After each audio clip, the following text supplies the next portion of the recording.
Salve, gurizada, bem-vindos a mais um vídeo aqui no canal da Humanizarte. Hoje eu trago uma breve análise para que a gente consiga conversar sobre essa obra do Byung-Chul Han, que se chama A Sociedade do Cansaço. Hoje um vídeo um pouco diferente, porque além de comentar a obra, eu gostaria de aproveitar algumas partes dela para que a gente utilize como ferramenta para analisar o que é a vida do vestibulando, mas também do professor produtor de conteúdo no momento em que a gente vive. Na obra Sociedade do Cansaço, esse filósofo ele vai tentar demonstrar como o século XXI é um momento em que as doenças neurais ganham cada vez mais espaço.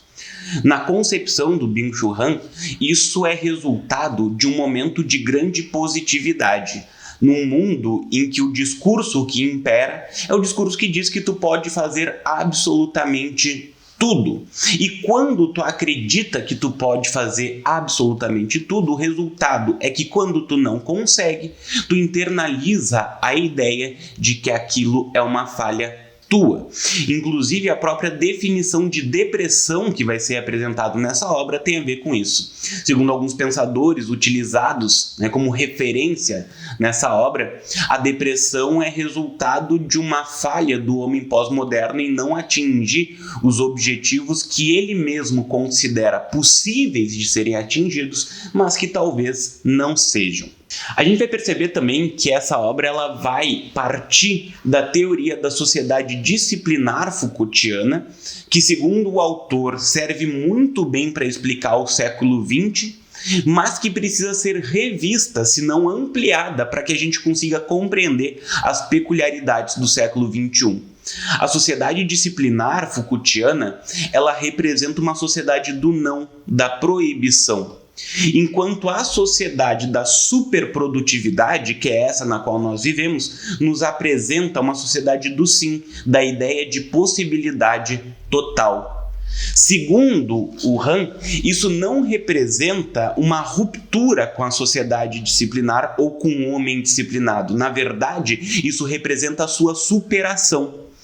O homem que acredita na possibilidade total, na liberdade total, o homem que acredita que pode ser empresário de si mesmo, nas palavras do próprio filósofo, ele tende a buscar maior produtividade do que aquele que tinha sido disciplinado nos séculos anteriores. O que nos é apresentado, então, é um ser humano que é vítima de uma sociedade da superprodução, é vítima de uma sociedade do superdesempenho, uma sociedade cheia de academias fitness, cheias de fórmulas para uma vida saudável, bem-sucedida e produtiva, sem pensar em outros aspectos que são importantes para a vida humana e que hoje nós nos proibimos, como, por exemplo, o tédio profundo. A obra está dividida em alguns capítulos que eu gostaria de apresentar. Eu não vou falar sobre todos eles para o nosso vídeo não ficar muito extenso, então elenquei alguns principais. Mas quando a gente abre o sumário da obra, a gente vai ver o seguinte. O primeiro capítulo se chama A Violência Neural. É quando Byung-Chul Han vai mostrar pra gente como essa sociedade da superprodução, a sociedade do superdesempenho, ela violenta a nossa saúde mental. É por isso que a gente vive num século de doenças como a depressão, por exemplo. Em outro capítulo, capítulo 2, a gente vai ter o título Além da Sociedade Disciplinar. Que daí a gente percebe o paralelo que ele vai fazer com a obra do Foucault, mas dizendo que apesar da obra do Foucault ser muito válida para um período anterior, agora nós percebemos a necessidade de superá-la por conta dessas novas características de um capitalismo, mas também de um sistema que nos colocou muito vinculados à internet e à produção audiovisual da internet, o que acabou também aumentando a nossa concepção de que o mundo está aos nossos pés e que tudo é alcançável por nós. O capítulo 3 vai falar sobre o tédio profundo, uma análise bem interessante em que ele vai demonstrar como a gente não se permite mais algo que é muito importante para o ser humano, que é a própria ideia de tédio ou a ideia de ócio. Esse homem da superprodução, esse ser humano da era da superprodução, ele não se permite ficar parado. O tempo parado, o tédio e o ócio são entendidos como um desperdício. E ao abrirmos mão do tédio, a gente acaba perdendo, sem perceber, muita coisa importante para a nossa vida social, até por conta da perda da criatividade, da perda do descanso, da perda da produção qualificada, para que a gente tenha somente, uma produção em grande quantidade. O capítulo 4 se chama Vita Ativa, é quando ele vai realizar uma análise de algumas teorias da Hannah Arendt. Na minha concepção, o capítulo mais fraco do livro, nem vou falar muito sobre esse capítulo no nosso vídeo de hoje, mas para que a gente compreenda, a obra como um todo, é legal que a gente saiba que esse capítulo está ali presente. Ele vai analisar a defesa que a Hannah Arendt fez de uma vida ativa e vai demonstrar nesse capítulo como essa vida ativa é um dos problemas que nós temos no século XXI. Uma vida ativa em excesso que não permite, portanto, consequentemente, o estabelecimento de uma vida contemplativa também. Em nome dessa produtividade, dessa elaboração constante, a gente acabou perdendo o direito à contemplação. E isso, segundo Byung-Chul Han, é boa parte dos problemas neurais, causa boa parte dos problemas neurais tão característicos do século XXI. O capítulo 5 se chama Pedagogia do Ver, um capítulo interessante, gostaria que a gente refletisse um pouquinho sobre ele. Um capítulo que mostra a necessidade de uma pedagogia que não nos ensine simplesmente a fazer coisas, mas também a perceber coisas, na mesma lógica de que a contemplação importa e que uma vida plenamente dedicada à produtividade é uma vida que se esvazia. Nos dois últimos capítulos que importam para essa obra, o capítulo 6 se chama O Caso Bartleby e o capítulo 7, Sociedade do Cansaço. Daí é quando nós vamos ter primeiro uma análise aplicada a um conto e depois, para fechar a obra, uma síntese sobre o que foi essa definição da Sociedade do Cansaço na concepção do Han. Então vamos lá comentar alguns aspectos que eu achei mais interessantes na obra. Primeiro, ele faz um paralelo entre o que foi uma era bacteriológica e viral na vida humana, que teria sido o século XX, em que nós nos caracterizamos então sempre pela busca, pelo afastamento, pela proteção em relação ao outro. Em contraposição a essa era bacteriológica e viral, ele desenvolve a teoria de que vivemos hoje numa era da grande permissão, da grande positividade. E a grande defesa da obra dele é que essa positividade em excesso tem nos gerado a era das doenças neurais. A análise da obra Foucaultiana é quando o Han vai nos mostrar que aquela sociedade disciplinar, que Foucault tanto trabalhou em obras como, por exemplo, Vigiar e Punir, ela era uma era, que era demarcada muito por questões como presídios, prisões, hospitais, sempre na ideia de controle. A era em que a gente vive, então, que é a era da grande positividade, ela é demarcada por outro tipo de instituições como academia fitness, shoppings, prédios, escritórios, tudo vinculado à produção ou à busca pelo desempenho.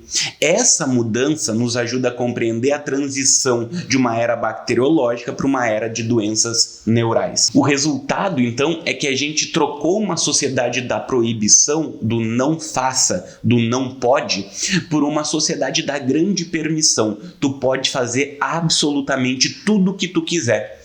É o que o Han chamou, de sermos empresários de nós mesmos. O curioso é que esse empresário de nós mesmos é um empresário muito cruel, que cobra demais, que cobra em excesso. O que a gente percebe, então, é que a sociedade disciplinar Foucaultiana, segundo o Han, produzia loucos e delinquentes. Quando nós falamos dessa sociedade da positividade, ela acaba produzindo depressivos e fracassados. E a gente percebe, então, a mudança no paradigma do resultado do que o ambiente da positividade produz sobre nós. O Han não vai abrir mão da análise econômica por trás desse processo, e é por isso que ele conclui que esse sujeito da sociedade positiva, ele acabou se demonstrando um sujeito mais produtivo do que aquele da sociedade do controle. Então, diferentemente do que a gente poderia imaginar, que a sociedade da positividade nos deixa mais livres, na verdade, ela nos aprisiona mais por toda essa concepção de que basta querer, eu posso fazer tudo que eu quiser. E, portanto, todo momento em que eu não estiver produzindo se demonstra, de alguma forma, como um momento desperdiçado. É por isso que ele vai utilizar a concepção do Alan Ehrenberg para dizer que a depressão é definida como o fracasso do homem pós-moderno. O homem que considera que pode fazer tudo e quando se depara com a realidade em que ele não consegue fazer tudo, ele acaba se deprimindo. Existem formas para a gente conseguir solucionar ou modificar um pouco esse paradigma. O tédio profundo, esse capítulo da obra, ele vai nos dar algumas indicações. Quando o Han demonstra a necessidade da gente se permitir mais o tédio, isso demonstra que a gente deve se afastar desse ambiente mental da produtividade constante, da superexploração de si mesmo e buscar alguma outra metodologia do viver. Essa outra metodologia do viver é uma metodologia que ela sim nos permite a contemplação, nos permite o tédio. A gente precisa parar com essa busca por prestar atenção em tudo, sempre com medo de estar perdendo algo. Ou a gente deve parar ainda mais com a busca pela produção constante, com medo de não atingirmos o sucesso que é esperado de nós mesmos. E aprender um equilíbrio em que o tédio, a ociosidade, a busca pela contemplação ocupem cada vez mais espaço no nosso viver, buscando então essa ruptura com a sociedade da plena positividade, para que a gente se entenda melhor e busque outras formas de significação sobre a vida. E daí o papel dos educadores se torna tão importante. Segundo o Han, no capítulo A Pedagogia do Ver, os indivíduos cada vez mais precisam aprender não só a ler, a escrever, mas também a ver e a contemplar. A busca por esse tipo de pedagogia pode contribuir para que a gente rompa com essa sociedade que gera uma produtividade vazia. Essa hiperatividade, segundo o Han, produz uma forma vazia de se viver, produz uma liberdade inútil, uma liberdade por vezes inclusive negativa. E como a gente foi capaz de perceber, essa sociedade da positividade vazia tem como resultado essas doenças neurais, como a depressão, o transtorno de personalidade limítrofe, síndrome de burnout.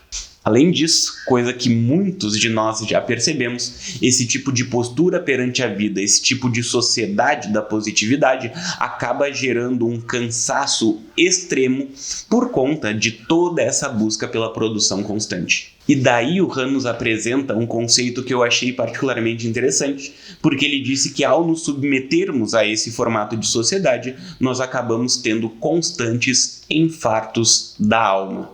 A metáfora que nos ajuda a compreender o final do livro é uma metáfora em que o autor afirma que nós vivemos hoje numa tendência mercantil fortemente transparente. Nessa loja mercantil transparente, nós somos clientes transparentes também, o que nos faz sujeitos supervisionados e governados, muito semelhante ao que tinha sido definido pelo panóptico Foucaultiano. Então, depois desse breve resumo, nem tão resumo, mas alguns aspectos que eu elenquei da obra do Byung-Chul Han, eu gostaria só de propor uma reflexão final falando agora sobre o universo do vestibular. Isso tem afetado diretamente os alunos vestibulandos, por exemplo, que consideram que sempre que falham em algum propósito como a aprovação, eles são os únicos culpabilizáveis, eles são os únicos que falharam, eles são os únicos que merecem algum tipo de repreensão, algum tipo de culpabilização de fato. Quase ninguém mais se pergunta, portanto, se é correto passar por um processo como um processo de vestibular. Se deveria ser necessário passar por um concurso para continuar estudando. Porque esse tipo de reflexão, esse tipo de crítica e análise é uma crítica contemplativa. Tu olha para esse processo de maneira mais calma, de maneira mais contemplativa de fato, e tu analisa as suas injustiças. Quando a gente busca somente a produtividade, estudar, estudar, estudar, realizar provas, essa análise se torna muito difícil e toda a culpabilização recai sobre nós. Como o próprio autor definiu, o resultado disso é a depressão e todas as outras doenças neurais cada vez mais características, inclusive nos nossos estudantes. Agora, no outro lado desse jogo também está o professor que está vinculado ao vestibular, principalmente na era digital. A busca por uma produtividade de conteúdo que nos coloque numa espécie de vitrine dos nossos negócios também faz parte de uma sociedade da ultra-exploração de si mesmo, uma sociedade da ultra-produtividade. O resultado é extremamente perigoso. Temos, de um lado, estudantes deprimidos buscando apoio em professores deprimidos também. Outra forma de lidar com esses processos é necessária. Outras estratégias devem ser buscadas. Estratégias que pensem, sim, na aprovação, já que é o objetivo da maior parte de quem entra em contato com a gente, mas que busque uma aprovação que não abra mão, por exemplo, da saúde neural. Como que a gente vai fazer isso? Daí, se eu tivesse essa resposta, certamente ela já estaria bastante famosa. É uma solução muito difícil de ser pensada, mas que talvez seja a nossa tarefa enquanto educadores para os próximos anos. Como elaborar uma forma em que o nosso estudante, de forma saudável, consiga produzir o necessário para a sua aprovação, sem que ele abra mão de análises mais profundas sobre as injustiças desse processo pelo qual ele está passando. Temos um caminho longo pela frente, mas a obra do Byung-Chul Han pelo menos traz a discussão à tona e faz com que a gente pense nesses aspectos que talvez antes dela a gente não estivesse pensando com tanto afinco. Eu sou o professor Jonatas da Humanizarte, foi um prazer estar com vocês aqui hoje. Se gostou do vídeo, deixa a tua curtida e se inscreve no canal. Até a próxima. Tchau, tchau.